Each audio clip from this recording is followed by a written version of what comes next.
কেরানীগঞ্জ এই এলাকাতে আমরা আজকে দিনভর মোবাইল কোর্টে অভিযান পরিচালনা করি।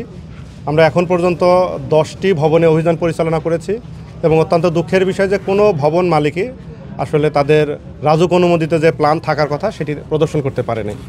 এবং আমরা কথা বলে যেটা জানলাম, অনেকে বলছে তারা এতদিন জানতোই না যে এখানে রাজুকের প্ল্যান নিয়ে কাজ করতে হয়, যেটি আসলে খুবই দুঃখজনক। তবে আমাদের এই প্রত্যেকটা ভবনের ক্ষেত্রেই কিন্তু আমাদের ইন্সপেক্টর কিংবা আমাদের রাজুকের যারা দায়িত্বপ্রাপ্ত কর্মকর্তা কর্মচারী তারা কিন্তু এসে ওনাদেরকে বারংবার বলেছে বিষয়টি, বাট তারা আমলে না নিয়ে এভাবেই কাজ করছে।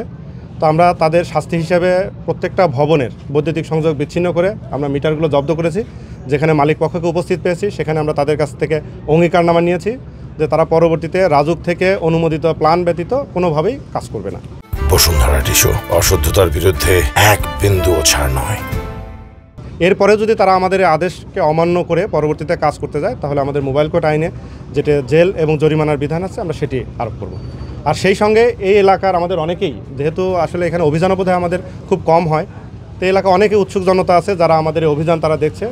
তো তাদেরকে আমরা একটা কমন মেসেজ দিয়েছি যে রাজধানী বা রাজুকের আওতাধীন এরিয়াতে ভবন করতে গেলে অবশ্যই রাজুক থেকে অনুমোদিত প্ল্যান নিয়ে ভবন করতে হবে এবং প্ল্যান অনুযায়ী। তো এই মেসেজটা আমরা তাদেরকে দেওয়ার চেষ্টা করেছি এবং এলাকার লোকজনও আমাদেরকে সহযোগিতা করেছে যে আমরা আসলে আগে ওভাবে জানতাম না, পরবর্তীতে যদি কেউ ভবন নির্মাণ করতে চায় আমরা এই মেসেজটি সবাইকে আমরা জানাবো। যে আমরা টোটাল 10টি ভবনে অভিযান পরিচালনা করেছি এবং এই 10টি ভবনে আমরা 13টি মিটার জব্দ করেছি।